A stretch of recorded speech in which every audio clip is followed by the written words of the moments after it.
I thought being the cool girlfriend meant laughing about everything, including the things that should have mattered. That's what I tell myself now, staring at Marcus's coffee mug on my kitchen counter, the one with the chip on the handle from when we moved in together. 3 years, 4 months, and 17 days. That's how long I had him before 7 words destroyed everything. You're probably wondering what kind of words could do that. Was it, I don't love you anymore? Or maybe, there's someone else I'm seeing? No. The words that ended us came from my own mouth, wrapped in laughter at a party full of people who didn't matter. Oh, please, if Tom walked in right now, my body would remember before my brain could stop it. Tom, my ex from college, the one who'd cheated on me twice and somehow convinced me both times were my fault, the one Marcus had spent our first year together helping me heal from. And there I was, 3 drinks in at Rachel's housewarming, turning our sacred history into a punchline for shocked laughter. Marcus set his beer down on that kitchen island so carefully, like he was handling something that might shatter. Maybe he was. His face went completely still, not angry, not hurt, just absent, like he'd suddenly stepped outside of his own body to watch a stranger wearing his clothes. Sophie, he said, just my name, nothing else. The laughter died. Rachel's new apartment, with its exposed brick and string lights, felt suddenly cold. Someone changed the subject. Marcus didn't speak for the rest of the night. He drove us home in silence, hands at 10 and 2 on the steering wheel, eyes never leaving the road. I filled that silence with nervous chatter about the party, the food, anything but what I'd said. That was 6 months ago. This morning, I found his coffee mug again while reorganizing my cupboards. I'd hidden it behind the plates we'd bought together at Pike Place Market, the ones I can't bring myself to use or throw away. The mug still smells faintly of the dark roast he loved, the one I pretended to like because sharing morning coffee felt like building something permanent. I lost him not to another woman, but to a joke nobody really laughed at. And the worst part, I'm only now understanding why. It was never funny at all. Before I tell you how it ended, I need you to understand what we had. Marcus and I weren't an Instagram perfect couple. We were better. We were real. Every morning started the same way. He'd wake up first, always at 6:47, 3 minutes before his alarm. I'd feel him slide out of bed carefully, trying not to wake me, even though we both knew I was already stirring. He'd pause in the doorway, and I'd crack one eye open to catch him looking back at me. "Coffee?" he'd whisper, and I'd mumble something that barely counted as yes. By the time I made it to the kitchen, he'd have 2 mugs ready, his chipped one and my oversized one that said, "But first coffee" in fading letters. He'd be leaning against the counter in his old Michigan State t-shirt, the one with the hole near the hem, reading news on his phone. I'd shuffle over, and he'd lift his arm without looking up, making space for me to tuck myself against his side. His fingers would find that spot at the base of my skull, massaging gently while I woke up properly. "You snored last night," he'd say. "You're lying," I'd answer, like a chainsaw. A delicate feminine chainsaw. He'd kiss the top of my head, the most delicate. We had this perfect morning routine until I poisoned it. Saturdays were for the farmer's market. He'd grab the canvas bags from the hook by the door, the ones we'd bought from an elderly woman who hand-painted flowers on them. Marcus would carry all of them, even when I protested. "I've got it," he'd say, flexing dramatically. "These muscles aren't just for show." "What muscles?" I'd tease. "You wound me, woman." We'd wander the stalls, and he'd buy too much fruit because he couldn't resist the samples. There was this one vendor, Mrs. Chen, who sold honey. She knew us by name, always asked when we were getting married. Marcus would blush and say, "We're working on it." While squeezing my hand, his family loved me. That would change. Sunday dinners at his parents' house in Bellevue were tradition. His mom, Patricia, would pull me into the kitchen while the men watched football. "You're good for him," she'd say, watching Marcus through the window as he helped his dad with the grill. "He's lighter with you, happier." I helped her make her famous potato salad. She'd finally shared the secret ingredient with me, a splash of pickle juice. His sister Emma would roll her eyes at her boyfriend, comparing him to Marcus. "Why can't you be more like my brother? Well, look how he looks at Sophie." And he did look at me, like I was something precious, something worth protecting. Our apartment told our story. The velvet couch we'd found at an estate sale, arguing for 20 minutes about whether it would fit through the door. It barely did. The ceramic bowls from Pike Place Market, each one slightly different because they were handmade. The shower curtain we'd chosen together at Target. Both of us laughing at the ridiculous flamingo pattern, but buying it anyway. We weren't perfect. He'd leave his socks everywhere. I'd forget to close cabinet doors. He played video games too loud. I left hair in the shower drain. But we worked. We fit. There was this thing he'd do when I was stressed about work. I'd be ranting about my manager or a campaign that wasn't coming together, pacing our living room. He wouldn't try to fix it or offer solutions. He'd just open his arms and say, "Come here, chaos demon." I'd collapse against him, and he'd hold me until my breathing slowed. "Better?" he'd ask. "Better," I'd confirm. We had inside jokes nobody else understood. He'd text me Blue Penguin randomly during the day, and I'd know it meant he loved me. Some silly thing from our third date at the aquarium. I'd leave sticky notes in his lunch with terrible puns. He kept every single one in his desk drawer at work. The sex was good. No, it was great. But it wasn't what held us together. It was the afterwards. The way he'd trace patterns on my back while we talked about nothing. The way he'd pull me closer in his sleep. The way he'd kiss my shoulder before getting up to get us water. 3 months before the incident, we'd started talking seriously about the future. Marriage, kids, whether we'd stay in Seattle or move somewhere with more sun. "I want a daughter," he'd said one night, completely out of nowhere. "Yeah? Yeah, with your eyes and your stubbornness." My stubbornness? Definitely. She'll be unstoppable. I think about that conversation a lot now, about the daughter we'll never have, about the wedding his mom was secretly planning, about the ring I found hidden in his sock drawer 3 weeks after he left, the one he must have bought before everything went wrong. But I'm getting ahead of myself.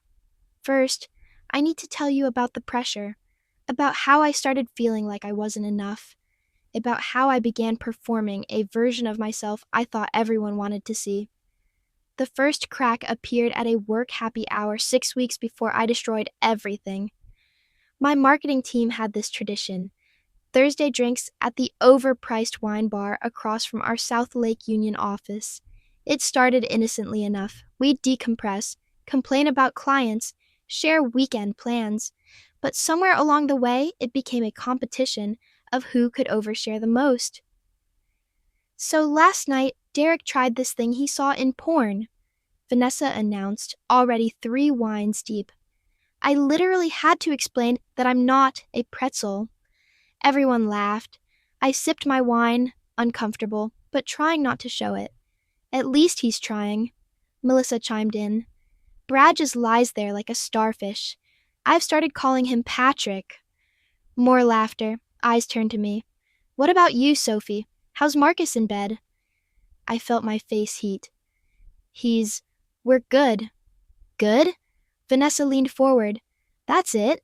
Come on, give us something. Does he talk dirty? Is he kinky? Vanilla?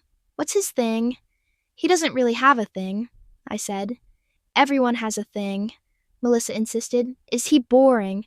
"Oh God, he's boring, isn't he?" "He's not boring," I said quickly. Too quickly. Vanessa smirked. "Defensive. He's totally vanilla. Poor Sophie, stuck with missionary Marcus." They moved on to dissecting Melissa's ex, but the word stuck. Vanilla. Like it was something shameful. Like the tender way Marcus loved me was somehow less than Derek's porn experiments. That night, Marcus noticed something was off. We were loading the dishwasher, our usual routine, where I'd rinse and he'd arrange them in his peculiarly specific way. "You're quiet," he said. "Just tired."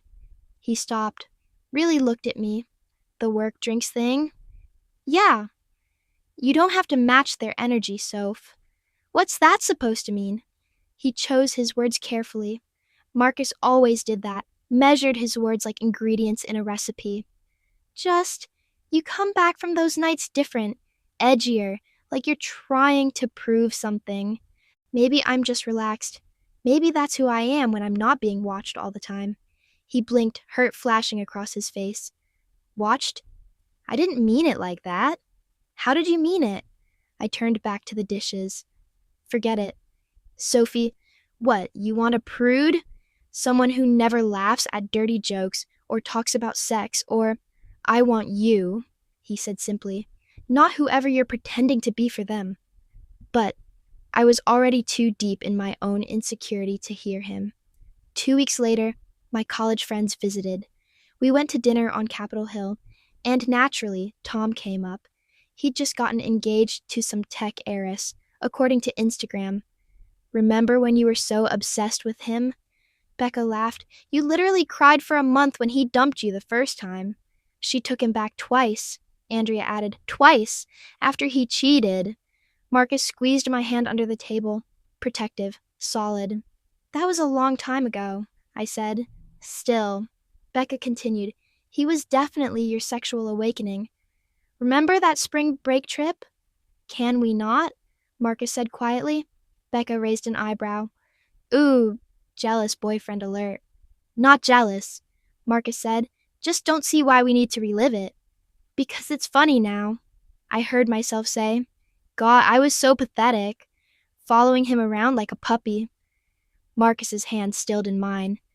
"Besides," I added, going for laughs I didn't need, "we all have that one ex who ruined us for normal relationships, right?" "Ruined you?" Marcus repeated. The table went quiet. Andrea had changed the subject to her wedding planning. Marcus didn't hold my hand for the rest of dinner. I was trying so hard to be the cool girlfriend. The one who could laugh about anything, who didn't get jealous or insecure, who was so confident that exes were just funny stories to share over wine.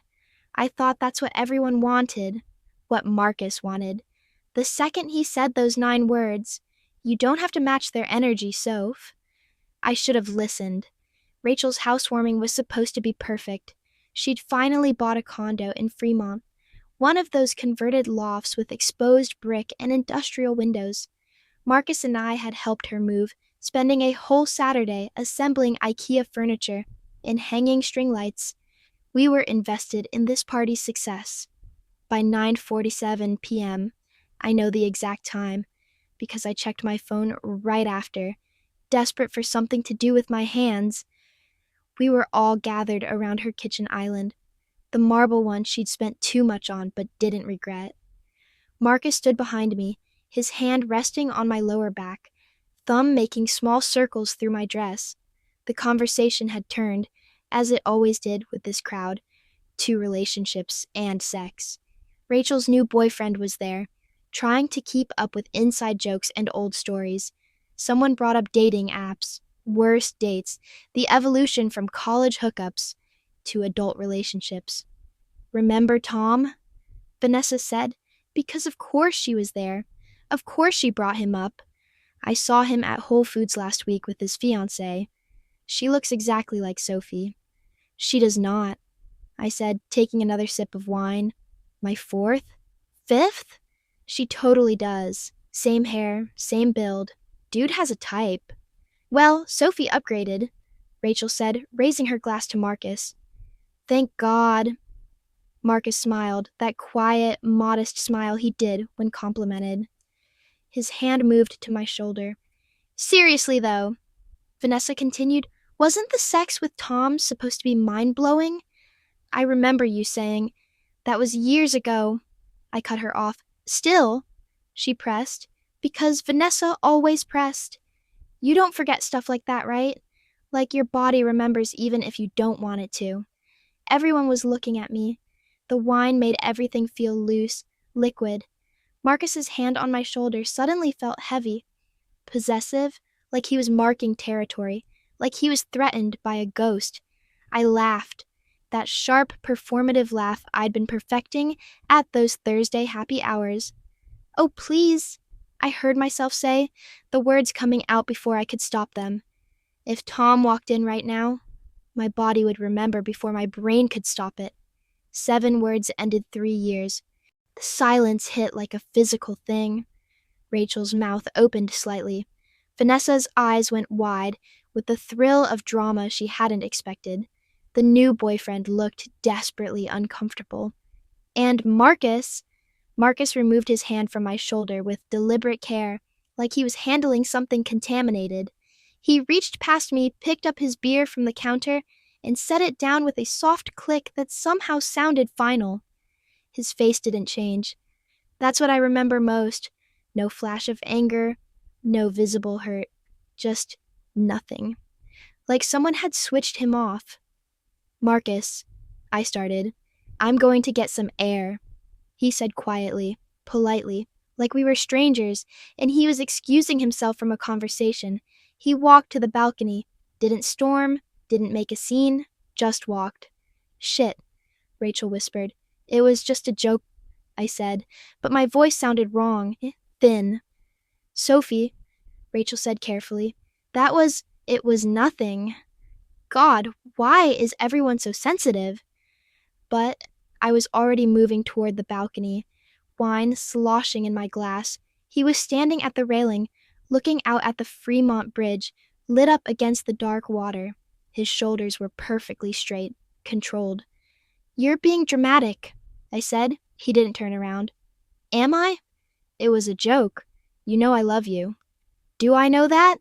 Now he turned, and his eyes were terrible. Not angry, disappointed. "Because you just told a room full of people that your body wants your ex. That's exactly what you said. You're twisting it. I'm repeating it." We stood there, the party muffled behind glass, the November air sharp between us. "I pick you," I said. "Every day, I pick you. But you advertise other options. That's not fair. Neither is this." He moved past me, careful not to touch. "I'm going home." "Marcus, please. Are you coming?" It wasn't really a question. We both knew I had to. But something in me, that performing part that needed to win every moment, made me hesitate, made me look back at the party, at my audience. "Sophie," he said, and my name sounded like goodbye. The drive home took 17 minutes. I counted every one. He didn't speak, didn't look at me. His hand stayed at 10 and 2, his jaw set. I filled the silence with justifications, explanations, accusations of overreaction. Each word made it worse. When we got home, he went straight to the closet and pulled out the extra pillow. "What are you doing?" "Sleeping on the couch." That's when I knew, really knew, this wasn't going to blow over by morning. He moved to the couch that night, permanently. The next morning, I woke to the sound of the coffee maker. 6:47 a.m., like always. But when I shuffled into the kitchen, everything was wrong. He'd already poured his coffee into a travel mug. My mug sat empty on the counter. The pot was still half full, like an offering to a stranger. "Morning," he said, not looking up from his phone. "Marcus, can we talk?" "I have an early meeting."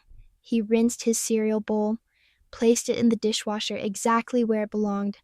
"There's coffee." And then he left. No kiss. No, "See you tonight." No, "Love you." Just the soft click of the door. That's how it started, the polite erosion of us. Over the next 3 weeks, Marcus transformed our home into something unrecognizable. We became roommates. Worse than roommates. Roommates at least talk about whose turn it is to buy toilet paper.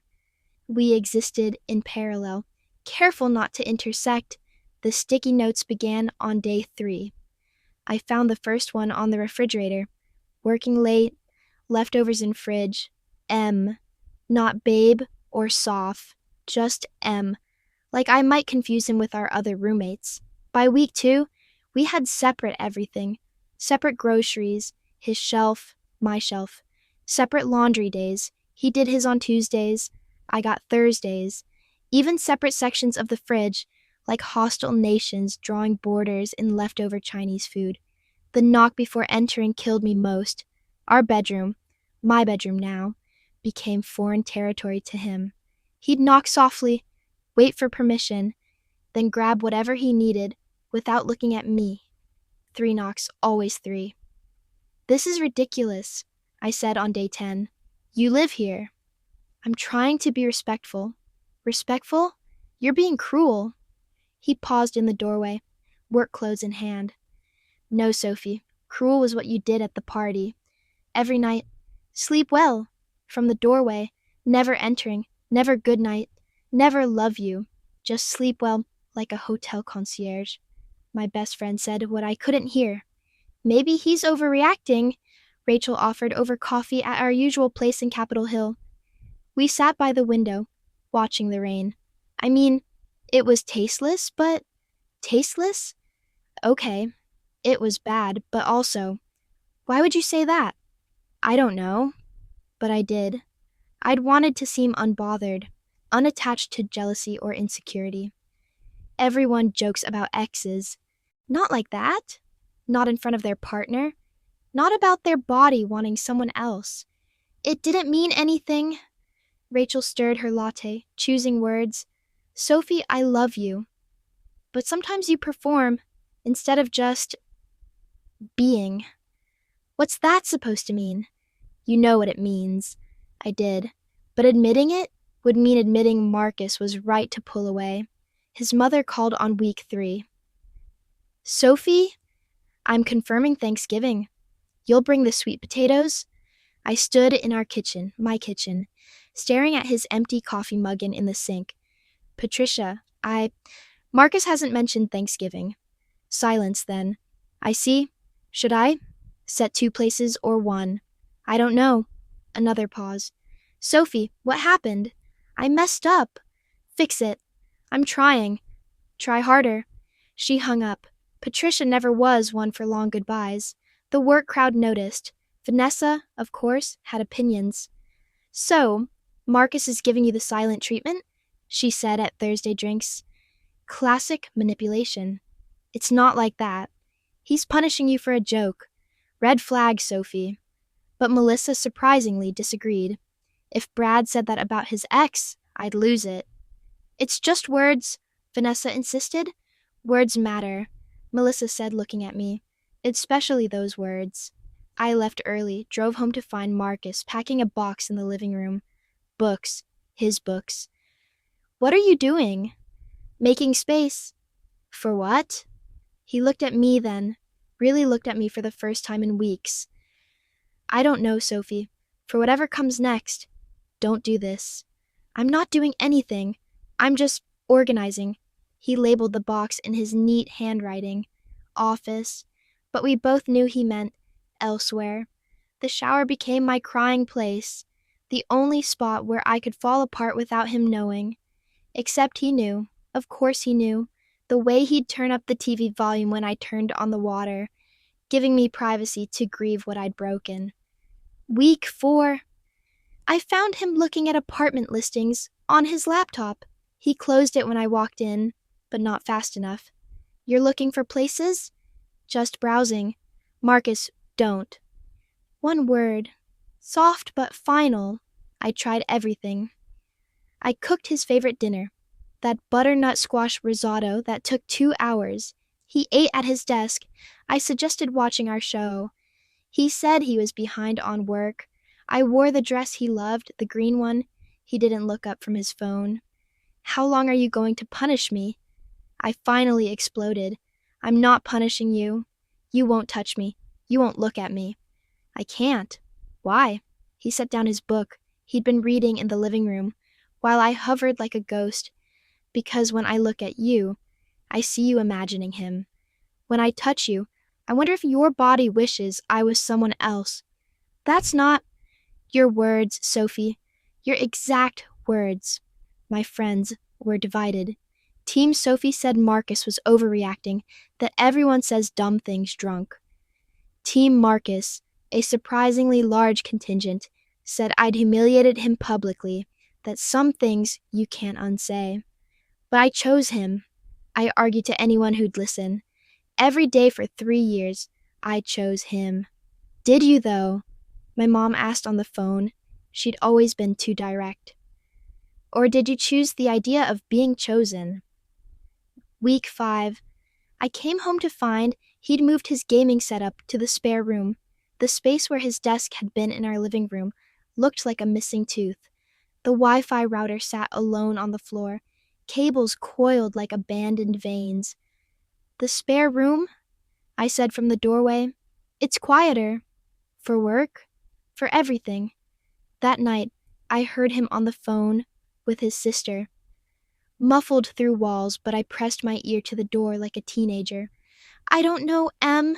No, we're not fighting. We're just... nothing. Yeah, Mom knows. The ring?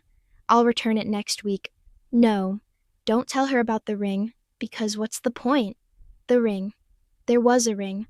I slid down the wall, sitting on our hardwood floor, and realized he moved to the couch that night, but he'd been leaving for weeks, maybe months, maybe since the first time I'd laughed off our intimacy to seem cool.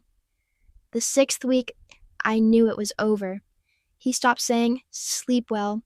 The therapy appointment I almost canceled saved me. I'd booked it weeks earlier, back when Marcus first started sleeping on the couch. But by week 6, I almost didn't go. What was the point? He was already looking at apartments. We were already strangers sharing a roof, but the cancellation fee was $75, and spite made me cheap. Dr. Chen's office was in Ballard, above a bakery that made the whole building smell like sourdough.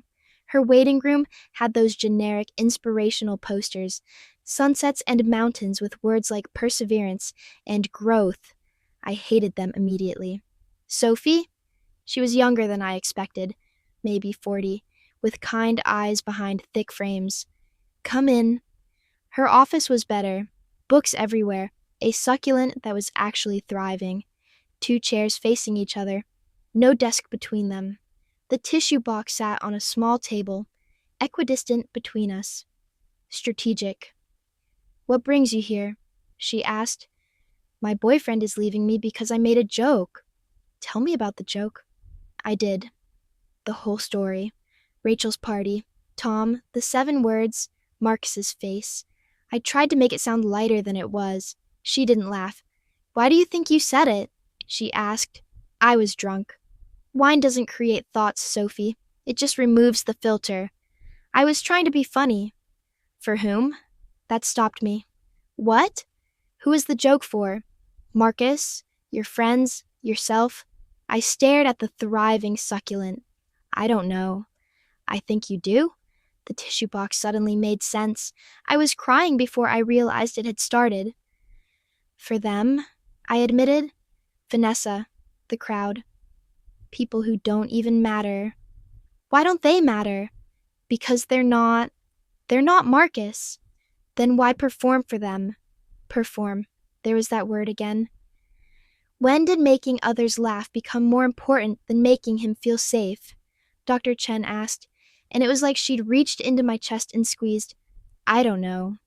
Sophie, what are you afraid would happen if you were sincere? The question hung between us. Outside, someone was parallel parking badly, their car alarm beeping. The bakery smell drifted up, normal life continuing while mine unraveled. They'd think I was boring. And boring means he'd leave. I laughed, but it came out cracked. Except, he's leaving anyway, so. Is he leaving because you're boring, or because you're performing? The truth hit like cold water. Because I'm performing. Tell me about Tom. What about him? You said he cheated. Twice. Yeah. And you took him back. I was 21. I was stupid. You were human. What did Tom tell you when he cheated?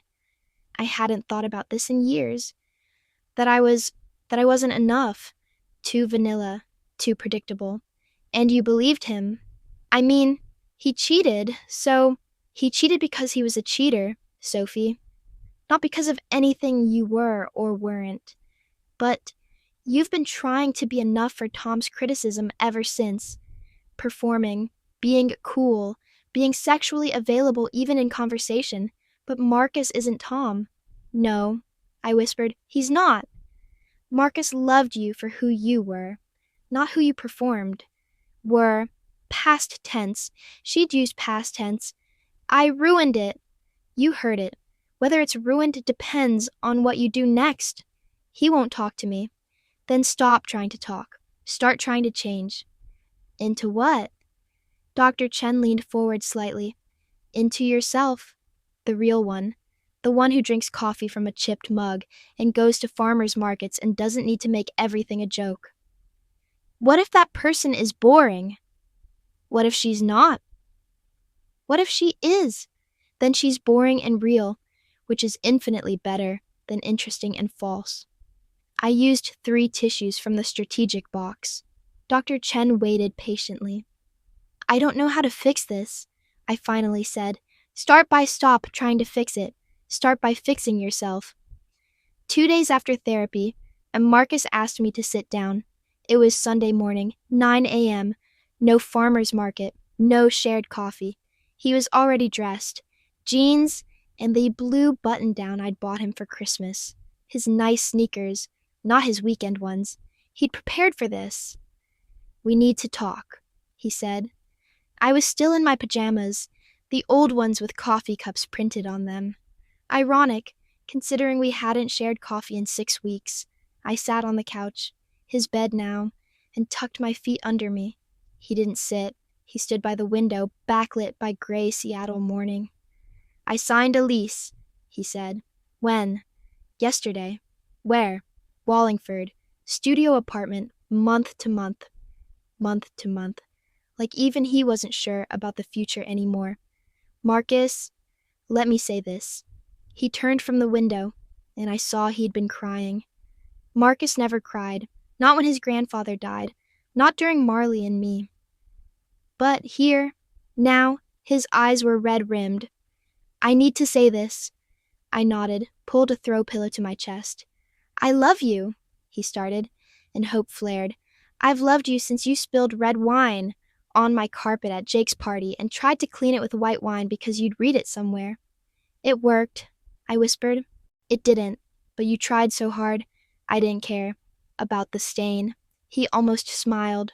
Almost.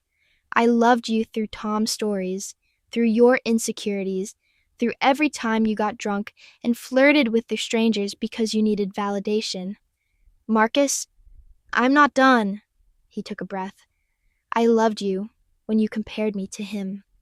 When you told your friends our sex life was fine. When you laughed at things that hurt me because admitting hurt wasn't cool. Each word landed precise, surgical. But I can't anymore. Because of one joke? No, Sophie, because of what the joke revealed. He sat then, on the coffee table facing me, close enough to touch but miles away. I can't compete with a ghost. You're still entertaining. I'm not. Your body would remember. Those were your words. In front of everyone we know. His voice stayed level, controlled. Do you understand what that did to me? To know that 3 years later, after everything we've built, part of you is still waiting for him? I'm not waiting. Then what are you doing? I didn't have an answer. I can't be in a relationship where I'm competing with someone who isn't even here. He continued, where I'm wondering if you're settling, where every time we're intimate, I'm thinking about whether you're thinking about him. That's not fair. Neither was humiliating me publicly. I said I was sorry. You said I was overreacting. He was right. For 2 weeks, I'd insisted he was dramatic, sensitive, making too much of it. Only after he'd completely withdrawn did I start apologizing. We're not sexually compatible, he said, and the words hung between us like a verdict. We are? No, we're not. Because sexuality isn't just physical. It's trust, it's safety, it's knowing your partner desires you, specifically you, not just a body that's present while their mind is elsewhere. I do desire you. Part of you does. But part of you is still 21, trying to be enough for someone who told you that you weren't. And I can't fix that. I can't love you enough to make you forget him. I don't want him. I know, but you want him, or want to be wanted by him, or want to prove you're over him by joking about not being over him. I honestly can't tell anymore, and I'm tired of trying to figure it out. He stood, moved toward the bedroom, our bedroom, his former bedroom. I'll be out by next weekend. You can keep the apartment. It's in your name anyway. Marcus, please. He paused in the doorway, didn't turn around. I wanted to marry you, Sophie. There's a ring at the jeweler. Was a ring. I returned it yesterday. Don't do this. Now he turned. I'm finally reacting appropriately. To one mistake? To 3 years of them. I just wasn't paying attention. The division of property took 14 minutes. Marcus approached it like everything else, methodically, fairly, without drama. He had a list on his phone. I sat at our dining table watching him pack, each item another thread pulled from the fabric of us. The ceramic bowls? He asked, holding one up. Pike Place Market, 2nd anniversary. We'd spent an hour choosing them, each one slightly different, perfectly imperfect. Take them. We bought them together. I know. He wrapped each bowl in newspaper, careful even in leaving. The headlines blurred through my tears. Something about construction on I-5, a brewery opening, normal Seattle life that didn't care about my collapse. The couch stays. It won't fit in a studio, I said. He nodded, kept packing. The books were easy. His were organized, mine chaotic. The kitchen gadgets, harder. Who bought the Instant Pot? The good knife? Did it matter? Your mom's potato salad recipe, he said, pulling the index card from the fridge. You should have it. She gave it to us. She gave it to you. Everything was like that.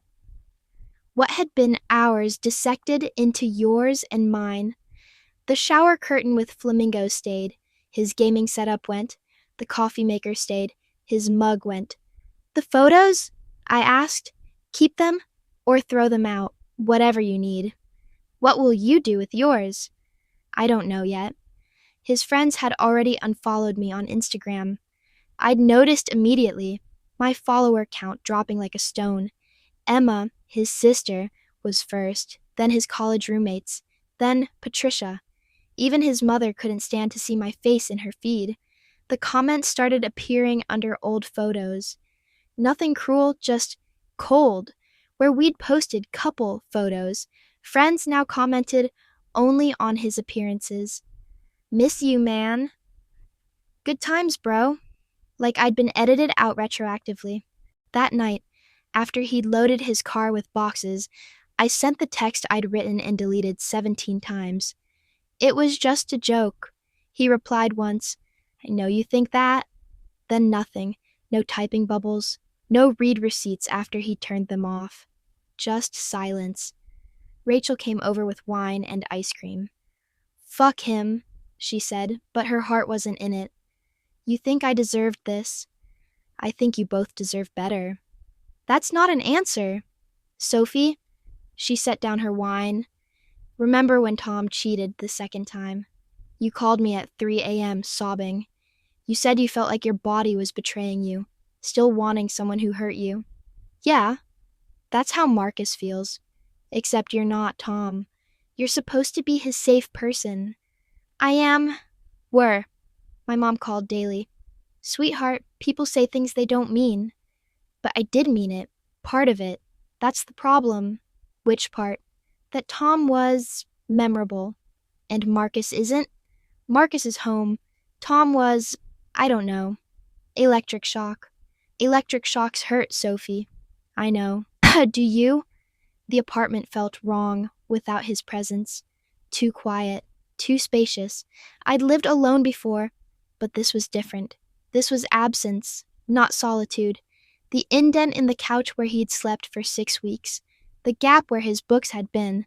The silence where his terrible singing should have been. I started sleeping on the couch myself. The bed felt too big, too empty. Plus, it still smelled like him. That combination of his shampoo and something uniquely Marcus, I'd catch myself setting 2 plates for dinner, buying his brand of cereal, texting him memes before remembering. You need to snap out of it, Vanessa said at drinks. He's being dramatic. One joke, and he implodes your entire relationship? But Melissa shook her head. If Brad said his body wanted his ex, I'd leave too. You wouldn't. I would. Some things you can't unhear. The group chat split. Team Sophie grew smaller. Team Marcus included people I'd thought were my friends. The neutral parties were worst. Their careful diplomatic responses that said nothing while saying everything. His stuff at his office. That hurt unexpectedly. A coworker of his posted a picture of their team lunch. Behind Marcus's shoulder, I could see his desk. Clean now. The sticky notes I'd left in his lunches, gone. The photo of us at Snoqualmie Falls, gone. Like 3 years evaporated. I wrote him a letter. 4 pages of apologies, explanations, promises. I drove to Wallingford, found his building, a converted craftsman with separate entrances for each unit. His lights were on. I could see shadows moving inside. For 20 minutes, I sat in my car with that letter, watching him live his life without me. I didn't leave it. What was the point? He'd made himself clear. I wanted to marry you. There was a ring. The worst part was everyone knowing. The humiliation was public, so the breakup was public. Everyone had an opinion on whether I deserved it, whether he'd overreacted, whether we'd get back together. We wouldn't. 3 months later, I saw him at Whole Foods. I was in the produce section, bagging Brussels sprouts I'd probably let rot in my crisper drawer when I heard his laugh.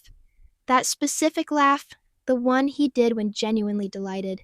Not polite, not forced. The one I hadn't heard in the last 2 months we'd lived together. He was by the organic berries, and he wasn't alone. She was touching his arm. Not possessively, not performatively, just naturally. Her hand rested there while she pointed at something with her other hand, comparing prices maybe, or checking ripeness. Marcus was looking at her, not the fruit. Looking at her the way he used to look at me, like she was something worth protecting. She was pretty, but not in an Instagram way. Brown hair in a ponytail, Patagonia jacket, the kind of worn hiking boots that suggested actual hiking. When she laughed at something he said, she covered her mouth, genuinely embarrassed by her own snort. Marcus reached over and gently pulled her hand down from her face. Don't, he said, soft enough I almost didn't hear. I love your laugh. Present tense. Love, not loved. They moved through the store, like people who'd been shopping together for years, not months. She'd hold something up, quinoa pasta, and he'd nod or shake his head. He steered the cart with one hand, the other occasionally touching her back to guide her around other shoppers. Protective, gentle. At the cheese counter, she tried a sample and immediately made a face. Marcus laughed, really laughed, and offered her his water bottle. She took it without hesitation, drank, handed it back. The casual intimacy of shared germs, shared space, shared life. I followed them. I'm not proud of it, but I did. Lurking behind displays like a stalker, watching them exist together. In the cereal aisle, she reached for Lucky Charms. Really? Marcus asked. They're magically delicious. They're sugar, with a side of sugar, says the man who eats Pop-Tarts for dinner. That was one time. That was Tuesday. He pulled her in for a kiss, right there between the Cheerios and granola.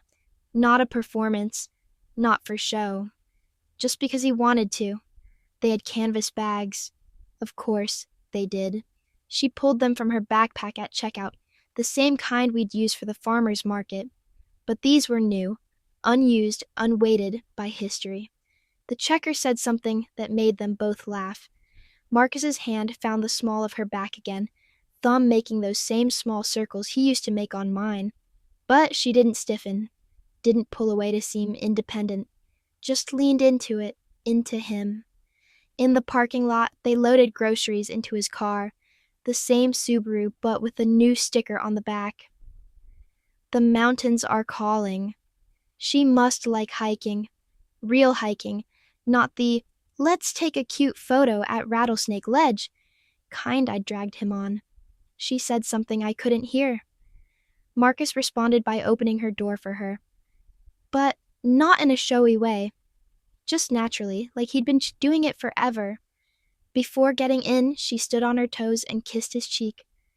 "Love you," she said, clear enough for me to hear.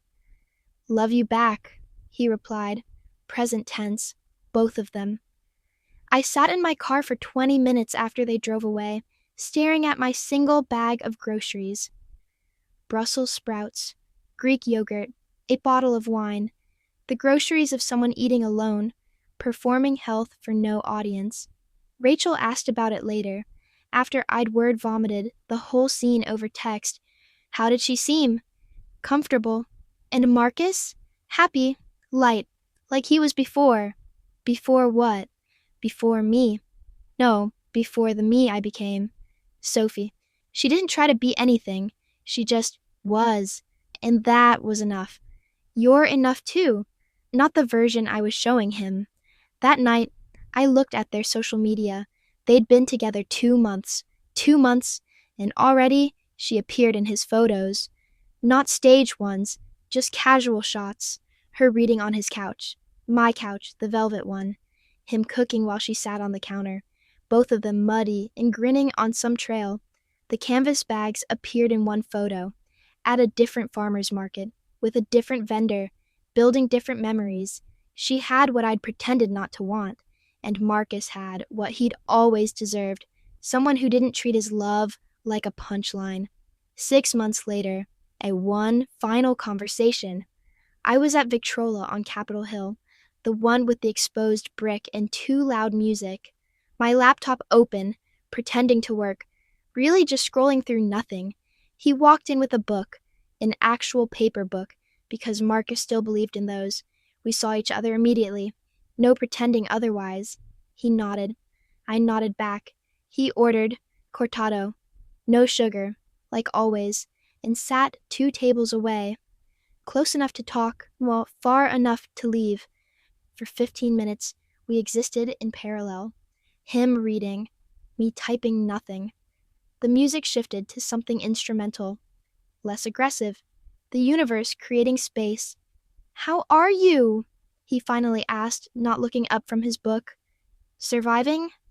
"Good." "How's—" I couldn't say her name, didn't know it. "Good. We're good." "That's good." God, we sounded like strangers making small talk, which I guess we were now. "Your mom sent me a Christmas card," I said. "Yeah," she mentioned. "Tell her thanks. Tell her yourself." But we both knew I wouldn't. He closed his book, turned slightly toward me, but still didn't fully face me. "I don't hate you, Sophie. I know. I don't think you're a bad person. Just a bad girlfriend. No, just," he searched for words, "lost. I'm in therapy. That's good. Dr. Chen, in Ballard. She's good. I saw her. After. That surprised me. Marcus in therapy, processing what I'd done, working through the damage. "I'm sorry," I said. "I know I've said it before, but I know I didn't mean to hurt you. I know that too. But I did. Yes." We sat with that truth between us. The coffee shop bustled around us. Students typing, first dates nervously chatting, friends catching up, life continuing. "Can I ask you something?" he said. "Yeah." Why him? After everything he did, why was Tom still the measuring stick? I'd thought about this in therapy, talked it through until the words wore smooth, because he made me feel like I was never enough. And somewhere, I started believing that feeling was love, the constant reaching, proving, performing. With you, I paused, gathered courage. With you, I was enough just existing, and that felt wrong, too easy, like I was getting away with something. Being loved shouldn't feel like theft, Sophie. I know that now. Do you? I thought about the new guy I'd matched with on Hinge. How I'd already caught myself performing on our first date, making jokes that cut too deep, trying to seem unbothered. I'm learning. Marcus turned fully toward me then. His face was different, not harder, just more settled, like he'd made peace with things. I loved you, he said simply. I know. No, I don't think you did. I loved the real you. The one who cried at dog adoption commercials, who ate cereal for dinner when stressed, who sang off-key in the shower and got genuinely excited about finding good parking. That person. Not the one who treated our relationship like a comedy show where you were both performer and heckler. The words I'd been practicing for months finally came. I turned our love into a punchline nobody wanted to hear. He smiled then, sad but real. Yeah, you did. I'm sorry. I know. Are you happy? I asked. Getting there. Are you? Getting there. He stood, picked up his book, started to leave, then turned back. Sophie, that person, the real one, she was more than enough. She was everything. He left. I sat there another hour, staring at my cold coffee, thinking about the person I used to be, the person I was trying to find again, the person who didn't need to perform to be loved, the person Marcus had loved until I convinced us both she wasn't enough. Sometimes I still set 2 coffee mugs out. Muscle memory, as Dr. Chen calls it, my hands reaching for his chipped mug before my brain catches up. 6 months since he left, and my body still expects him. Ironic, considering. I kept the mug. It lives behind the plates now, the ones from Pike Place I can't use but can't throw away. Sometimes I take it out, run my finger along the chip. Remember that morning he dropped it and panicked about ruining my birthday. It's just a mug, I'd said. But nothing was just anything with us. Everything held weight, meaning, until I decided to make it all weightless. The velvet couch stays covered with a throw blanket now. I can't sit on it without remembering those 6 weeks when it was his bed, when he was here but already gone, when I was fighting to save something I'd already killed. My new match asked what went wrong with my ex. We were having coffee. Of course we were. And he was doing that thing where you pretend it's casual curiosity, but really you're mapping red flags. I forgot to protect what mattered, I said. He waited for more. The performance, the full story with villains and heroes, and tidy lessons learned. But I didn't give it to him. Some truths don't need an audience. That's it. That's everything. He didn't ask for a second date. The farmer's market still happens every Saturday. I don't go. Mrs. Chen probably wonders what happened to the couple who bought honey and held hands.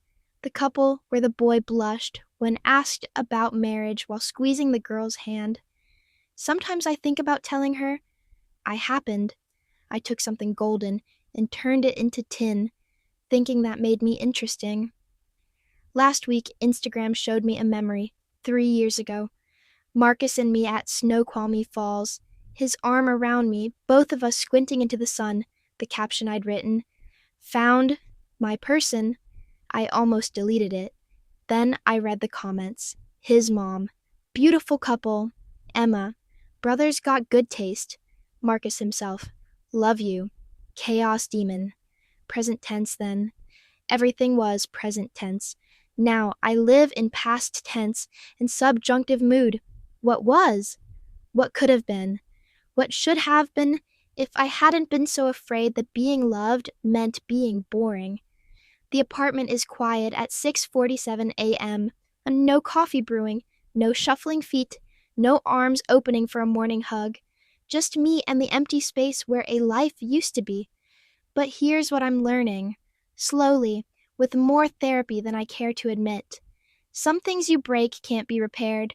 Sometimes the kindest thing you can do is let someone go find the love you couldn't give them. Sometimes the price of playing it cool is warmth itself. And sometimes, on mornings when I accidentally set out 2 mugs, I almost forgive myself. Almost